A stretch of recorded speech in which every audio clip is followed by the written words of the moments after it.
Bonjour à tous.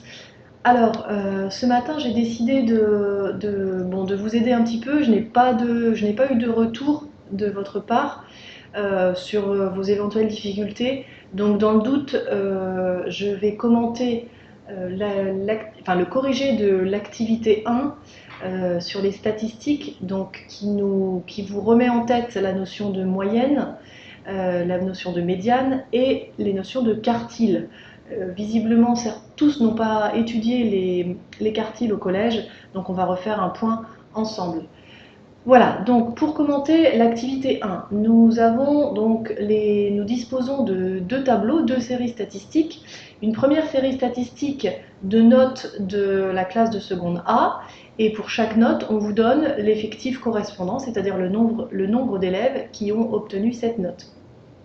Pour la seconde B, on vous donne également les notes obtenues par les élèves, les différentes notes obtenues, mais cette fois on ne vous donne pas les effectifs, mais les fréquences correspondant à chaque note. Alors, première question, on vous demande de calculer la moyenne de chaque classe à ce devoir commun. Chose que vous avez tous fait, je pense, au collège. Donc, pour calculer la moyenne d'une série, il faut additionner toutes les valeurs de cette série et diviser par le nombre total de valeurs, qu'on appelle l'effectif total. Alors, pour la classe de seconde A, j'ai deux élèves qui ont obtenu la note 5. Donc, on a 2 fois la note 5. J'ai 5 élèves qui ont obtenu la note 7. Donc, on a 5 fois la note 7, etc. Donc, la somme de toutes les notes, ça nous donne donc 2 fois 5, plus 5 fois 7, etc. jusqu'à 1 fois 18. Une seule note égale à 18. Et on divise par l'effectif total, le nombre total d'élèves de la classe, qui est donc 2, plus 5, plus 6, plus 5, etc. jusqu'à 1. L'effectif total est donc de 35, ce qui nous donne 343 sur 35, soit exactement 9,8. Pour la classe de seconde B, le calcul n'est pas tout à fait le même puisque nous ne disposons pas des effectifs, mais des fréquences. Alors, on a 4% des élèves qui ont obtenu la note 4, donc on fait 4 sur 100 fois 4. Ensuite, 16% qui ont obtenu la note 6, donc 16 sur 100 fois 6, etc. jusqu'à 4 sur 100 fois 20, et on obtient 11,16. En fait, c'est comme si, quand on vous donne les pourcentages, c'est comme si on considérait qu'il y avait 100 élèves dans la classe, évidemment ce qui n'est pas possible, mais on se ramène à une base de 100, et si on a donc 100 élèves dans la classe, on en a 4 qui ont obtenu 4, 16 qui ont obtenu 6, 12 qui ont obtenu 9, etc. Donc, la somme de toutes les notes, c'est donc 4 fois 4 plus 16 fois 6 plus 12 fois 9, etc. jusqu'à 4 fois 20. Et on divise le tout par 100, ce qui revient exactement à ce calcul. En fait, il suffit de multiplier la fréquence par la valeur correspondante. Deuxième question, peut-on calculer la moyenne globale de ces deux classes à ce devoir commun? Alors, dans un premier temps, vous pouvez penser que la moyenne globale de ces deux classes, c'est la moyenne des deux moyennes. Donc faire 9,8 plus 11,16, le tout divisé par 2. Mais ça, ce n'est pas correct. Pourquoi? Parce que les deux classes n'ont pas forcément le même effectif. Si dans la classe de seconde A, il y a plus d'élèves que dans la classe de seconde B, eh bien la moyenne de la classe de seconde A, 9,8, doit avoir plus de poids que la moyenne de la classe de seconde B. Donc, comme je ne connais pas le nombre d'élèves dans la classe de seconde B, on ne peut pas calculer la moyenne globale de ces deux classes. Le professeur de seconde A décide d'augmenter d'1 point la note de chaque élève. Quelle sera la nouvelle moyenne? Alors, bon, intuitivement, il est assez simple de comprendre que si toutes les notes augmentent de 1, la moyenne va augmenter de 1. En effet, si toutes les notes augmentent de 1, je vais avoir dans mon total de notes, au numérateur, non pas 343, mais 343 plus 35, puisque chaque note aura augmenté d'1 point. D'accord? Et donc, si je divise 343 plus 35 par 35, eh bien, je vais avoir 343 sur 35 plus 35 sur 35, c'est-à-dire plus 1. D'accord? D'où l'augmentation de la moyenne de 1 point. Si on augmente toutes les notes de 10%, donc pour la classe de seconde B, ça signifie qu'elles sont multipliées par 1 plus 10 sur 100, voir le chapitre information chiffrée. Donc toutes les notes sont multipliées par 1,1. Et bien la moyenne, dans ce cas, elle est aussi multipliée par 1,1. Inutile de la recalculer. Question 3. Alors, complétez les deux tableaux puis déterminer la note médiane de chaque classe.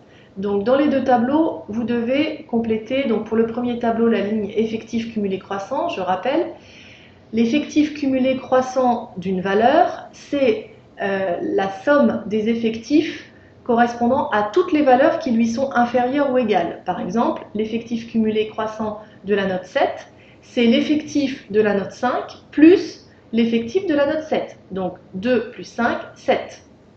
L'effectif cumulé croissant de la note 8, c'est l'effectif de la note 5 plus celui de la note 7 plus celui de la note 8. Donc 2 plus 5 plus 6, 13. Donc, en fait, on a ce schéma-là. Pour l'effectif cumulé croissant de la note 7, on fait 2 plus 5, 7. Ensuite, pour 8, on fait 7 plus 6, 13. Pour 9, 13 plus 5, 18, et ainsi de suite. Et forcément, le dernier effectif cumulé croissant correspond à l'effectif total. Pour les fréquences cumulées croissantes, le principe est le même. On demande ensuite de déterminer la note médiane de chaque classe. Alors, je rappelle que la médiane, c'est une valeur telle qu'au moins la moitié des valeurs de la série lui sont inférieures ou égales. Alors, pour la classe de seconde A, nous avons l'effectif total qui est de 35. J'ai 35 valeurs. 35, c'est un nombre pair. Donc, j'ai une valeur centrale. C'est la 18e. D'accord? Vous faites 35 divisé par 2. Vous trouvez 17,5. Donc la 18e valeur, c'est la valeur centrale. D'accord? J'en ai 17 avant et j'en ai 17 après. Donc en prenant les 18 premières valeurs, j'ai bien au moins 50% qui sont inférieures ou égales. Alors la 18e valeur, je vais regarder les effectifs cumulés croissants. Les deux premières valeurs, c'est 5. Ensuite, les 7 premières valeurs, c'est 5 et 7. Les 13 premières valeurs sont constituées de 5, 7 et 8. Et là, je vois 18. Donc la 18e valeur, c'est la note 9. Donc la médiane de la seconde A, c'est 9. Pour la seconde B, je vais prendre la note qui correspond tout simplement à la fréquence cumulée croissante de 50%. Donc je vais dans ma ligne fréquence cumulée croissante. Pour la note 10, j'ai une fréquence cumulée croissante de 40%, ce qui signifie que 40% des notes sont inférieures ou égales à 10.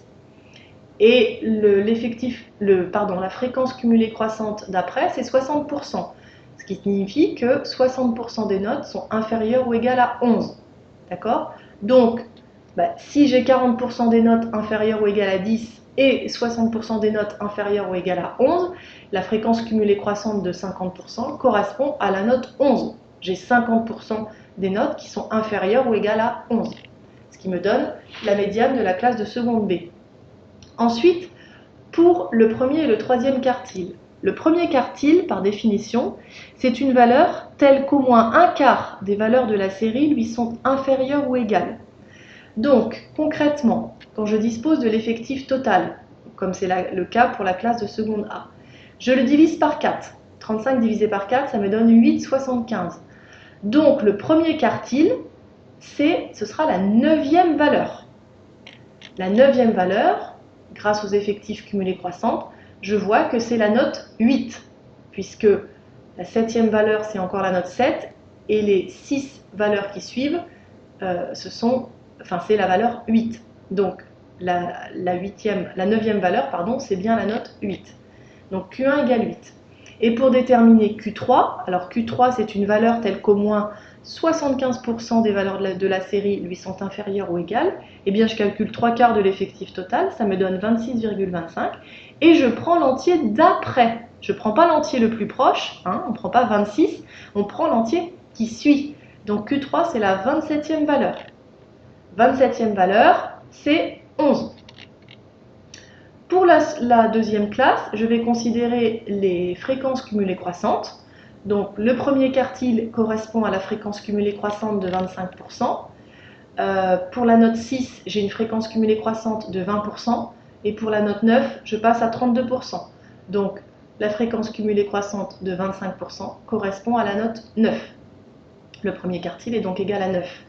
Le troisième quartile correspond à une fréquence cumulée croissante de 75%. Pour la note 12, j'ai une fréquence cumulée croissante de 68% et pour 13, 76. Donc Q3 égale 13. Voilà. Les écarts interquartiles, eh bien, l'écart interquartile, c'est la différence entre le troisième et le premier quartile. Donc on trouve 3 pour la seconde A, 4 pour la seconde B. Et on peut en déduire, comme l'écart interquartile est plus faible dans la classe de seconde A, que les notes sont plus homogènes dans la classe de seconde A. En fait, l'écart interquartile, ça nous renseigne sur la dispersion des valeurs de la série autour de la médiane. Plus cet écart interquartile est grand, plus cela signifie que les valeurs de la série sont dispersées sont éloignées de la médiane. Plus il est faible, plus au contraire, cela signifie que les valeurs sont regroupées autour de la médiane. Donc on dit que l'écart interquartile, c'est un indicateur de dispersion, alors que la moyenne et la médiane sont des indicateurs de position ou encore des indicateurs de tendance centrale.